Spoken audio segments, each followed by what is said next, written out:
ओम शांति।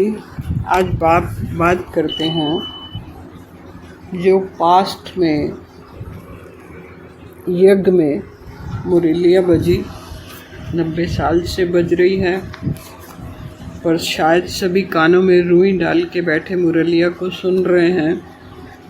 बोध ही जागृत नहीं हुआ या अज्ञानतावश साप्ताहिक कोर्स को ठीक से नहीं सुना। बार बार बाबा ने बोला सीढ़ी के चित्र के ऊपर कोर्स करवाओ। बस वो हल्का फुल्का सब ने एक दूसरे को बताया, जितना सुना था उतना बताया। तो अब सीढ़ी के चित्र पे आज बात करते हैं नए सिरे से, नारायणी गीता पाठशाला से, नारायणी गुरुकुल गीता से। ये फिर एक बार इसको खोलते हैं तो इस पे प्रकाश डालते हैं। तो उसके लिए पहले सभी पवित्र आत्माओं को नमन वंदन, याद प्यार, नमस्कार, शुभ प्रभात। तो आज चर्चा करते हैं सीढ़ी के ऊपर, सीढ़ी के चित्र के ऊपर। बाबा ने बताया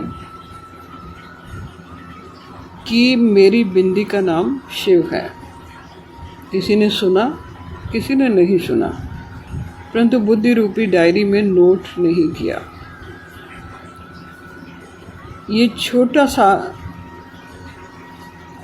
लाइन नहीं, छोटा सा इशारा नहीं, ये बहुत बड़ा इशारा था जो सीढ़ी के चित्र में भी दिखाया हुआ है। सोल वर्ल्ड के नाम से, आत्माओं की दुनिया के नाम से उस पर चर्चा करते हैं। तो बाबा ने बोला कि मेरी बिंदी का नाम शिव है, जो आप शिवलिंग के भीतर लगाते हो, वो निशानी है। और बिंदी माताएं लगाती हैं, भाई लोग भी तिलक करते हैं मंदिर में। और यादगार किसकी है? शिव की।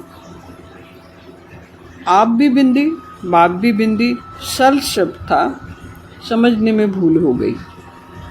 सभी आत्मिक लेवल पर, रूहानी लेवल पर शिव की अर्धांगिनियाँ हो तो सभी का अधिकार भी सामान्य रूप से हो गया। पूरा विश्व एक परिवार है, पूरा विश्व एक परिवार हो गया। जब सब सजनियाँ हो गई, वो एक साजन हो गया। एक नर है, बाकी सब नारियाँ हैं। हिंदू, मुस्लिम, सिख, ईसाई, ये तो दैहिक चिन्ह हैं जो हमारे पूर्वजों द्वारा हमें उड़ाए गए, चिन्ह लगाए गए। जो भगवान से आत्मा पर ठप्पा लगकर आया है। मैं बिंदु, बाप भी बिंदु। और बाबा बोले कि मैं 3 मूर्तियों के साथ आता हूँ, 3 शक्तियों के साथ हूँ। ये पहला पार्ट था कि आत्मा की 3 शक्तियाँ कौन सी हैं। तो दिखाया गया मन, बुद्धि, संस्कार। चारों चित्र अंडाकार में बनाए गए, ना छोटे ना बड़े, ना गोल ना चौरस। तो इसी एक चित्र में सार छुपा हुआ है। सार बता दिया गया कि भिन्न कुछ नहीं है, अलग कुछ नहीं है। मैं भी बिंदी, आप भी बिंदी। वही गुण, वही शक्तियाँ, ये बोध करना था जो नहीं किया, क्योंकि माँ की पाठशाला में बैठ के पढ़ना होता है। जो अब संगम युगी त्रिमूर्ति शिव द्वारा संचालित नारायणी गुरुकुल पाठशाला में बैठ पढ़ रहे हो, सुन रहे हो, समझ रहे हो, और गीता माँ पढ़ा रही है। माँ सरस्वती ज्ञान की देवी के मुख से वीणा की ध्वनि जो बज रही है वो सुन रहे हो। दिल्ली जो दिलों पर राज करती है, आधार बनती है, जीवन मुक्ति का वर्षा माँ देती है। ये रूहानी बात हो रही है, जिस्मानी बात नहीं हो रही। दुख हरता सुख करता माँ है, माँ से मिलता सुख। तो बाबा बोले, मैं जिसका भी तन लेता हूँ उसका नाम ब्रह्मा रखना पड़े। बाबा को रथ का आधार तो लेना पड़ता है। ये जिम्मेदारी का ताज है, ये कांटों का ताज है जो बेताज बादशाह कौन है? माँ है। तो ये चुनाव भगवान का है, परमात्मा का है। भारत के उत्थान और पतन की कहानी ये सीढ़ी के चित्र के ऊपर लिखा हुआ है, सभी ने पढ़ा भी हुआ है। दोबारा आपको किताबें खोल लेनी चाहिए अपने सामने ताकि आसान हो जाए। यहाँ पतन हो रहा है, भारत माताएं नर नारी पतन की ओर जा रहे हैं, मर्यादा से बाहर सभी लक्षण रेखा क्रॉस कर रहे हैं।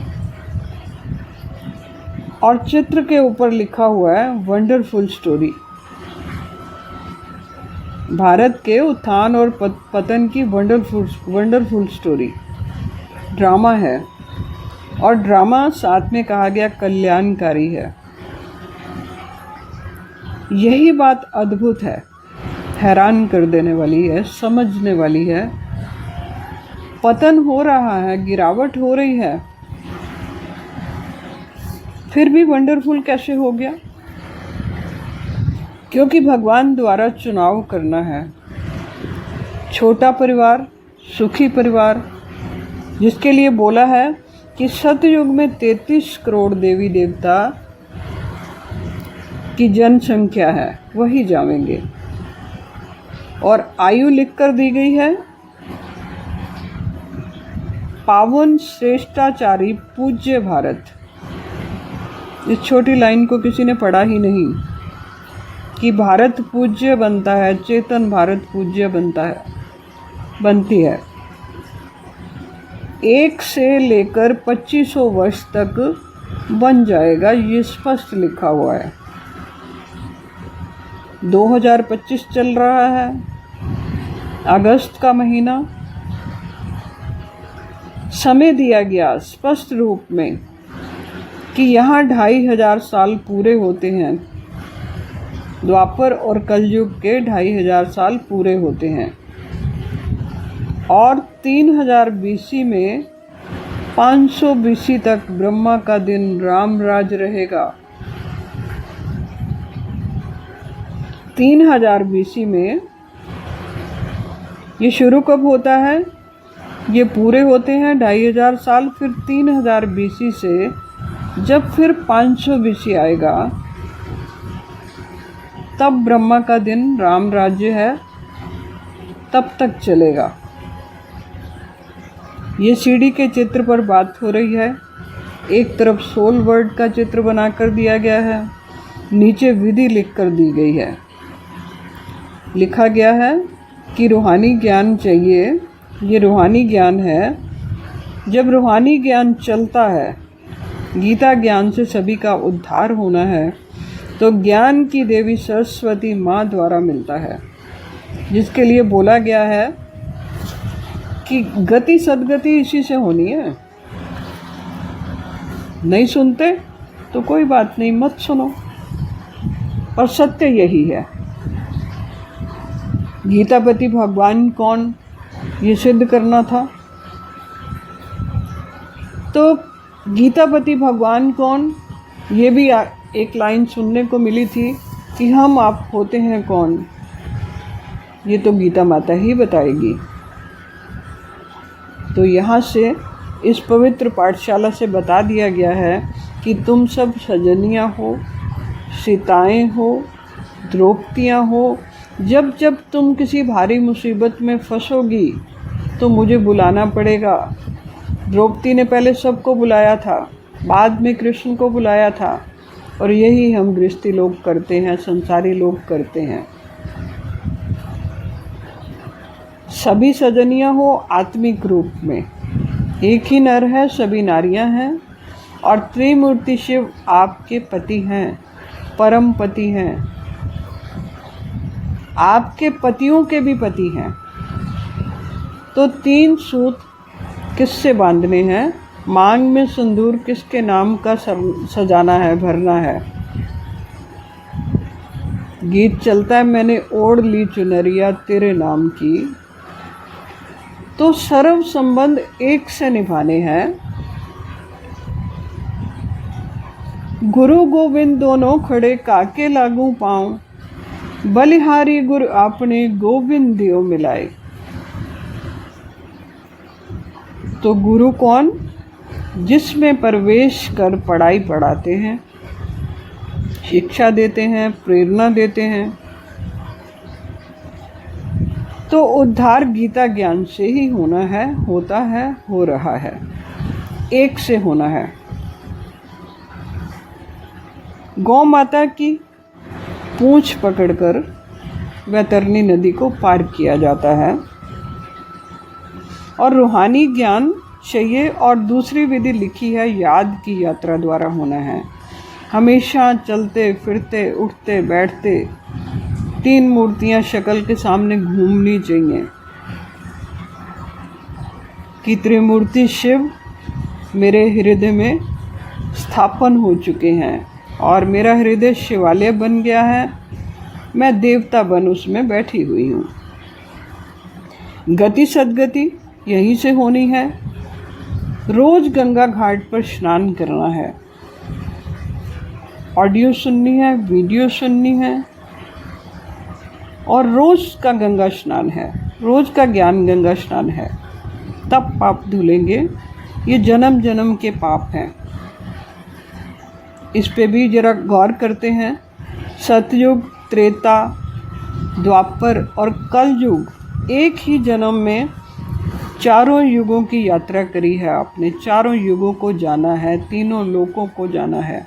ये आपकी पढ़ाई है, इससे आपको ज्ञान हो गया है कि चारों धाम की यात्रा कौन सी है, चारों युग कौन से हैं, चारों वर्ण कौन से हैं, 3 लोक कौन से हैं। तो ये जो यात्रा इसी एक जन्म में करी है, इसी यज्ञ से ब्राह्मण से देवता और देवता से ईश्वर, सद्गति होगी। और जिसका लिया है उसको लौटा दो। धन की बात हो रही है। जिसके नाम से लिया है उसका नाम उस पाठशाला पे लिख दो, तो ये हो गया लौटाना। नारायणी गुरुकुल पाठशाला बना दो और काम वही करना है, ज्ञान सुनना है, फिर आगे सुनाना है। ये आपका परम कर्तव्य बनता है। नाम ही बदलना है। अब अगर आपने सीढ़ी का चित्र खोला हुआ है तो उसकी दूसरी साइड पे देखना है, ऊपर मटके के रूप में सोल वर्ड दिखाया गया है, आत्माओं की दुनिया दिखाई गई है, तो बड़ा स्पष्ट रूप में दिखाई गई है। पहले एक परम पुरुष दिखाया गया है, परम आत्मा, परमानेंट रथ का चित्र दिया गया है, फिर उसके बाद एकदम 3 दिखा दिए गए हैं। ये रूहानी गणना है। इसे दैहिक दृष्टि से नहीं देखना, इन 2 आँखों से नहीं दिखेगा। तीसरे नेत्र को खोलकर देखना है। और कहीं की ईंट कहीं का रोड़ा, भानुमति ने कुनबा जोड़ा, अब ये कुनबे बनाने बंद करने हैं। फिर तो 3 लोग इकट्ठे होकर संस्था बनाकर, ग्रुप बनाकर पार्टीबाजी करने लगो तो समय व्यर्थ जाता जाएगा, क्योंकि सभी की विचारधारा अलग अलग होती है, सभी अपनी बात को मनवाने पे लगे होते हैं, खींचते हैं। तो सारा खेल एक से चलना है। एक के भीतर 3 मूर्तियाँ स्पष्ट दिखाई दें। परमात्मा द्वारा ये कार्य चलता है, माँ द्वारा ये चलता है।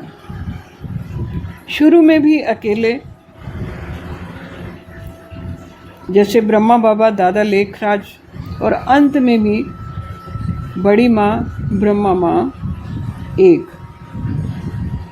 तो पहले बड़ी बिंदी दिखाई है, ये चित्र के साइड की बात हो रही है, और जिसके हृदय में 3 मूर्तियों का बोध पक्का हो गया है। अनसुईया माता अकेले ज्ञान देती है, अत्रि ऋषि साक्षी होकर देखते हैं, इंटरफेयर नहीं करते, बीच में नहीं आते। जो यहाँ परम माता परम पिता शिव साक्षी हैं, पहले बड़ी बिंदी, फिर 3 बिंदी, फिर 2 बिंदी। अब यहाँ सहयोग के लिए एक और माता, ये जो बाद में 2 बिंदी दिखाई हैं, इन सब का कलर जो है वो डार्क दिखाया गया है, धुंधला नहीं दिखाया गया। तो ये हमें एक नक्शा बना के दिया गया है। फिर 10 जोड़े जो साथ साथ लगते हैं, तो 4-4 की 5 लाइनें। बाद में ये परम धाम सूर्यवंशी भगवान द्वारा निर्मित संचालित गुरुकुल पाठशाला जो सारे जहान का तीर्थ बनती है, परम धाम बनती है, लिखा हुआ है साथ में, सभी पाठशालाओं का केंद्र बनती है ये जगह, सभी सेंटरों का बीज यही भूमि बनती है। आगे विस्तार होता जाता है। जैसे आदि में यज्ञ के पैसे से एक ही सेंटर बना, वो बीज कहते हैं उसको, उस सेंटर को बीज कहते हैं। अहमदाबाद का आबाद हुआ वहाँ से। तो ये राजधानी दिल्ली से ये केंद्र है, एक ही हट्टी है, एक ही केंद्र है, एक ही घाट है। ये सब मुरली के महावाक्य हैं। किराए की जगह नहीं है, अपनी जगह है। तो ये बाबा का घर है। तो ये नक्शा पहले से ही शक्ति द्वारा बनाकर दिया गया हुआ है। इसकी भविष्यवाणी भी हुई पड़ी थी। देह के भान में नहीं रहने का अर्थ यहाँ पर ये निकलता है कि देह तो बाबा को भी किराए पर लेनी पड़ती है, रथ लेना ही पड़ता है। ये जो देह के संबंध बनाते हो, जो नाजायज संबंध बनाते हो और फिर झूमते हो, नाजायज संबंध बना के उसका गायन करते हो, उसे भूलना है। बाकी संबंध तो एक दूसरे की ताकत बनते हैं। जो घरेलू संबंध होते हैं, बच्चे ताकत बनते हैं, पति ताकत बनती है, पत्नी ताकत बनती है, तभी तो सिलसिला आगे चलता है। ये गद्दी के संस्थापक जो व्यवस्था देखते हैं, वो समझ नहीं पाते, भूल जाते हैं। जब गीता ज्ञान से गति सद्गति गाई हुई है, सभी का उद्धार होना है, तो सुनना सुनाना बंद कर देना चाहिए। अगर उद्धार होना होता, अगर दुनिया में कुछ भी परिवर्तन हल्का फुल्का नज़र हो गया होता, कौन सी दुनिया में? ब्राह्मणों की दुनिया में। बाहर की दुनिया तो बाद में वो अडॉप्ट करती है, अंदर की दुनिया की बात है। अंदर की दुनिया में भी परिवर्तन नहीं, इवन देन उनके इर्द गिर्द के लोगों में भी परिवर्तन नहीं आता। तो गीता का सुनाओ, सभी को सुनाओ, रोज सुनाओ, ज़्यादा प्रचार करो। ये भक्ति मार्गी गीता तो कई बार लिखने से खंडित होती चली गई। अब भक्ति मार्गी गीता कहते हैं तो मुरली अव्यक्त वाणी की बात हो रही है, उनकी ओर इशारा हो रहा है। कैसे खंडित हुई? कईयों के मुख से सुनाने से खंडित हुई, क्योंकि अनेक कुमारी बहनों ने, कुमार भाइयों ने अपने तरीके से उसकी व्याख्या की, तो वो खंडित हो गई। जब तक 2018 तक एक मुख दादी गुलजार सुनाती रही तो अलग बात थी, अलग असर था, अलग प्रभाव था। अब तो अर्थों से अनर्थ हो गया है। सो कहा गया है, आमने सामने बैठकर सुनना है, एक मुखी सदा सुखी रहता है। माँ से सुननी है, क्योंकि यही एक पाठशाला है जो सर्वश्रेष्ठ पाठशाला है। माँ की गोद दुनिया की प्रथम पाठशाला है, और ऐसी पाठशाला विश्व में कोई दोबारा खोल नहीं सकता। ये नेचुरल पाठशाला है। तो नाजायज़ संबंधों को तलाक देना है, अभी से देना है, आज से ही देना है, आज से ही परिवर्तन होना है। ये संबंधियों को तलाक नहीं देना, उससे बहुत समाज का नुकसान होता है। खुद तो आप छोड़ के घर को आ जाते हो, बाद में जो भुगतान घर वालों को करना पड़ता है। लोग हुक्का पानी बंद कर देते हैं, लोग लड़कियां उस घर में देनी बंद कर देते हैं, वहाँ अपनी बेटियां की शादियां नहीं करते, गली मोहल्ले से सुनना पड़ता है, समाज से सुनना पड़ता है, बहुत पीड़ा जाती है उनकी तरफ। तो अगर तलाक देना है तो नाजायज़ संबंधों को देना है। इससे आपकी प्रवृत्ति सुधरेगी, इससे ये गृह युद्ध बंद होंगे। तो अभी नहीं ये कर सके तो फिर कभी मौका नहीं मिलेगा। जब जागो जभी सवेरा। और सुबह का भटका हुआ अगर शाम को घर आ जाता है तो उसे दुनिया भूला हुआ नहीं कहती। क्या दुनिया पूरी सन्यासी बनानी है? तो ये गृह युद्ध का बहुत बड़ा कारण यही है। घर की त्रिमूर्ति ठीक करो, बच्चों को सुखी करो। पति पत्नी और बच्चे ये त्रिमूर्ति हैं। तो काम विकार बनता है इससे। विवाह के बंधन में बाजे गाजे से, रीति रिवाज से दुल्हन दूल्हे को एक संग बिठाया जाता है, सुलाया जाता है। इसे शुभ सनातन संस्कृति कहा गया है। तो ये जो विकृति आ गई है सोच के अंदर, उसको डाइवोर्स देना है। देह के बिना तो सभी फिर बिंदी अपने सूक्ष्म शरीरों में हवा में उड़ते रहेंगे। तो मिट्टी का शरीर ये शिव की प्रतिमा है, इसे शिवालय बनाना है। शिव प्रत्यक्ष इसी द्वारा होते हैं। ये शंकराचार्य और मंडल मिश्र की बात को भी बार बार याद करना है। जब उसे देश निकाला दे दिया गया था, तो जब वार्तालाप होने लगी तो मंडल मिश्र की पत्नी ने सन्यासी को बोध करवाया था। तो जीत किसकी हुई थी? गार्गी की हुई थी। अगर सारे ही संसार में सन्यासी बन जाएं, बच्चों का जन्म ही ना हो, तो कुछ सालों में 100 सालों के अंदर अंदर सृष्टि नष्ट हो जाएगी। सब वृद्ध ही वृद्ध, सब कंकाल ही कंकाल दिखाई देंगे।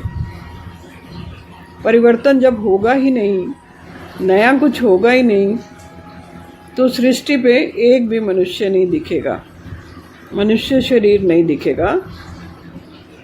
तो देह के जो बंधन बांध लिए हमने, वो बेड़ियां खोलनी है, वो बेड़ियां तोड़नी है।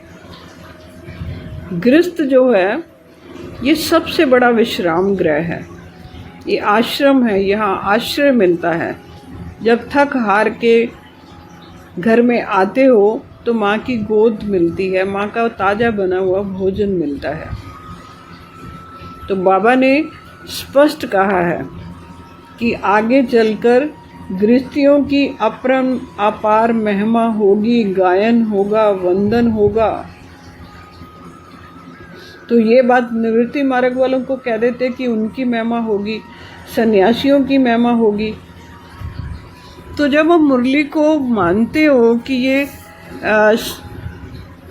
महावाक्य हैं, भगवान द्वारा बोले गए हैं, तो फिर सारी बातों को मानो। अपने अनुसार कुछ को मान लेते हो, कुछ को छोड़ देते हो। तो महाकाल शिव त्रिमूर्ति भगवान स्वयं कुछ नहीं करते। जब जरूरत पड़ती है तो महाकाली का रूप धारण करते हैं, महाकाली को आगे करते हैं। कृष्ण स्वरूप भी बदल कर विश्व सुंदरी का रूप धारण कर ज्ञान अमृत बांटते हैं। और असुर नहीं पी पाते। असुर का मतलब होता है जो बहुत सुर में रहते हैं, बहुत वाणी चलाते हैं, मैं मेरा मेरा करते हैं, वो असुर होते हैं। उनके सुर जो हैं एक सुर में नहीं बंधते, उनके अहंकार के सींग निकले हुए होते हैं, रावण बने होते हैं। तो वो असुर नहीं पी पाते और देवता मिल बांटकर एक दूसरे को ज्ञान भोजन, ब्रह्मा भोजन करवाते दिखाए गए हैं। और ब्रह्मा भोजन अन्नपूर्णा पकाती है, माँ पकाती है, ताज़ा भोजन पकाती है, क्योंकि माँ कहती है कि बासी भोजन नहीं खाना, है ना। तो जैसे ही बच्चे घर में आते हैं तो ताज़ी ताज़ी चपाती बना के देती हैं। तो ये संगम योगी सूर्यवंशी त्रिमूर्ति शिव द्वारा संचालित नारायणी गुरुकुल पाठशाला से ज्ञान की देवी त्रिअम्बेश्वरी द्वारा ज्ञान की बरसात में हो रही है, जिसमें भीगना है और आत्म स्नान करना है, क्योंकि आत्मा का ज्ञान चर्चा हो रही है। परमात्मा कौन, ये बताया जा रहा है कि जो परमात्मा शिव द्वारा चुनिंदा रथ है। तो परमात्मा की अनुकंपा से आत्मा की शक्तियां जागृत होकर दिव्यता का अनुभव होता है। तो आपको वही एक नारा याद रखना है, अपने लिए याद रखना है कि मैं त्रिमूर्ति हूँ, मेरा मन शिवालय बन रहा है जिसमें मैं शरीर देवता बन रही हूँ। ये 3 सूत्रीय धागे का ये आपका रक्षा बंधन है। राखी आ रही है तो ये आपका रक्षा बंधन है कि आपने 3 सूत्रीय धागे का जनेऊ पहन लिया। आज इतना ही, मिलते हैं कल किसी और वाणी में। तो ये सीढ़ी के चित्र के ऊपर बाबा ने कहा था पढ़ाई पढ़ानी होती है, तो अभी एक ही हिस्सा हमने छेड़ा है, इसी पे बात आगे बढ़ेगी ताकि चित्र की परिभाषा अच्छी रीति जान जाओ। ओम शांति।